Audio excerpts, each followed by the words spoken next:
Now, who is this African nationality for?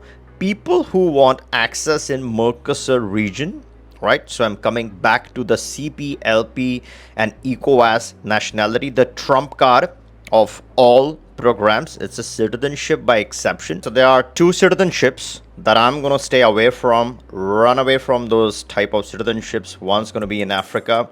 And yes, you can purchase this citizenship real fast in a couple of months, or let's say 3 months. You can get an African nationality. It's going to be an ECOWAS nationality, which is obviously going to get you tremendous access and mobility in Africa. That's the good part about this passport. It does not get you anything else. But the reason why I don't like this program, and let me cut the chase, come straight to the program I'm talking about. And before I come to this program, let's talk about the other type, which is Caribbean. And there are 5 nations in the Caribbean that sell their passports. There have been numerous travel bans and different type of visa revocations that have lined up against those programs.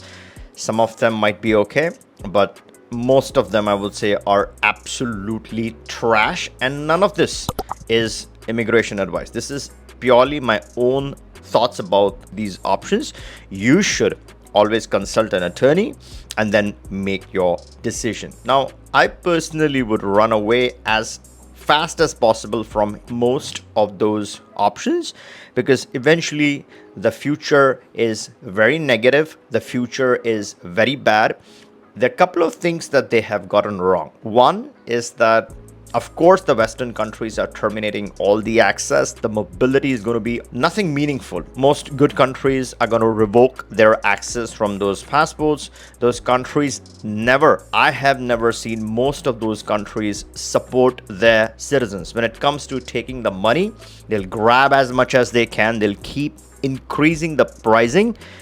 And when it comes to defending or supporting the citizens, they are nowhere close to be seen. The first thing they do is revoke or terminate the citizenship. They don't want to deal with bad actors. But when it comes to dealing with their money or accepting their cash, they're very hungry for that money. So for that reason, I don't see any reality to some of those options, and some might be good. I need to say that some might be good, not all. The second type of citizenship I would absolutely run away from is the African option of Sierra Leone.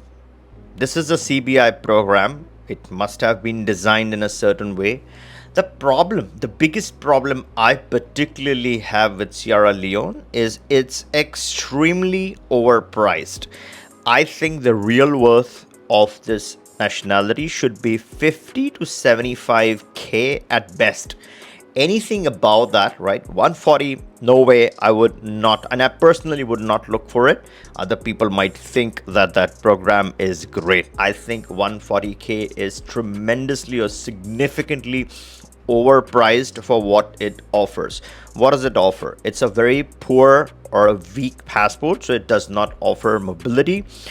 And the access that it offers is only to the ECOWAS region. That doesn't mean that you're going to go and establish yourself in ECOWAS. It just gives you a visa-free access to that region. So you can live there for 3 months. But then, of course, you're going to look at applying for residency permits, and that's going to be equally bureaucratic. I think a lot of the money over the, let's say, 50 or 75 goes to a lot of third-party entities that partner and try to get this option. So there's a huge markup in what I understand, and that's why I think it's not worth it. What is worth is an option that gives you multiple benefits. So not just ECOWAS, you want to target Portuguese speaking countries or Spanish speaking countries amongst those nations. And there are particularly a couple of options that do both, that do CPLP, which is the Portuguese Speaking Association. So you do have extraordinary benefits in Brazil, where you can potentially fast track your naturalization, also qualify for CPLP residency visas in Portugal and Brazil and other nations. So you want to have that Portuguese edge, and you want to have the ECOWAS, right, for the people who are fascinated by the whole African mobility.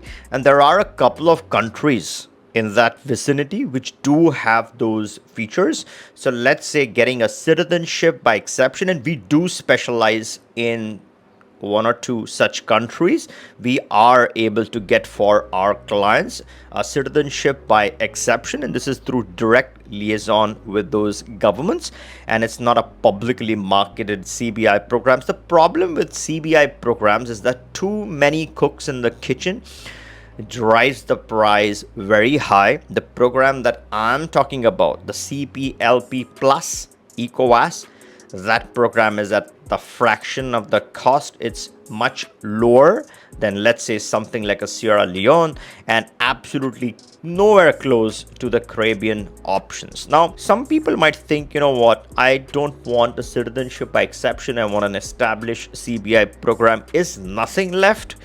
I think I would particularly list two programs that I still feel have some substance. They have shown some character. They have stood the test of time, and I think highly about Vanuatu. It's a layering passport. You can layer residencies using Vanuatu. It's perfectly usable.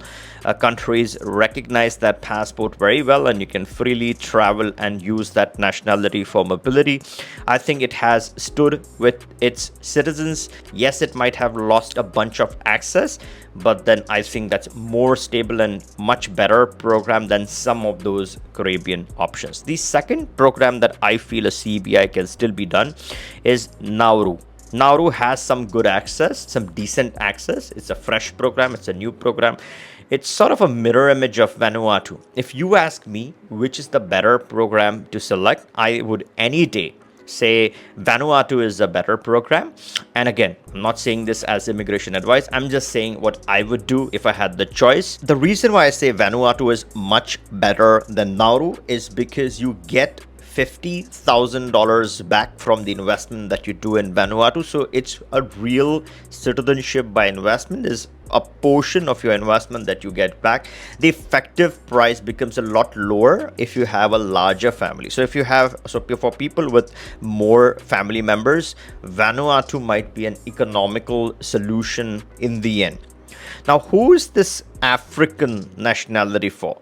People who want access in Mercosur region, right? So I'm coming back to the CPLP and ECOWAS nationality, the trump card of all programs. It's a citizenship by exception. Of course, there's a monetary component to it because you're doing something good for the country. When you do something good for the development of the country, they do authorize an exception.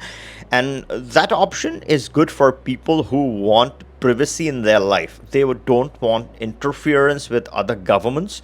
So they want an under the radar due diligence process, which is both legal, effective, and supportive and protective towards the people investing in this program. So that's the privacy aspect of it. The second aspect is the Mercosur potential, right? So let's say you're targeting Brazil, you're trying to cut short your time. Again, I don't take any responsibility for what happens in Brazil. Of course, you're going to work with a Brazilian attorney, but I'm just saying because it is a CPLP nationality, it potentially could unlock a lot of benefits in Brazil, like giving you direct residency, a CPLP residency in Brazil. And let's say you're interested in just striking a Viper, which is a permanent residency, then you're looking at that fast track naturalization pathway in Brazil. Let's say you naturalize and you get the Brazilian nationality, then you're a Mercosur citizen, then you have settlement and freedom of movement and lifetime settlement rights in Argentina, Uruguay, Paraguay, Peru, Chile. So valuable countries on that list. And then because also it has connections in Portugal, maybe there could be language advantages. Although now Portugal is trying to shift the residency requirements for ordinary people, non-CPLP people, to 10 years from 5 years. So that could be a significant blow to a lot of people who thought Portugal is going to be their eventual destination. They might now think otherwise, but there is still good scope that the CPLP nationals might naturalize earlier, maybe not way too early, but let's say 6 or 7 years, and we got to see how that program progresses. But you do have some advantages in Portugal. If nothing else, then at least you do have the direct residency capability in Portugal. So you don't have to look at D7s and D8s anymore. You can look at the CPLP residency permit options in Portugal. At any point in time, you want to get started with any of the programs that I obviously think highly of, which is Nauru or Vanuatu or the CPLP or ECOWAS option, you can always click the link, book a call, we can discuss and get you started. And if you aren't yet subscribed to the channel, make sure to turn on the bell notification and subscribe so you don't miss out on any latest developments. As soon as there are changes, I'll be the first one to report and you will be the first one to know about it. And if you like this video, give me a thumbs up and catch you in the next one.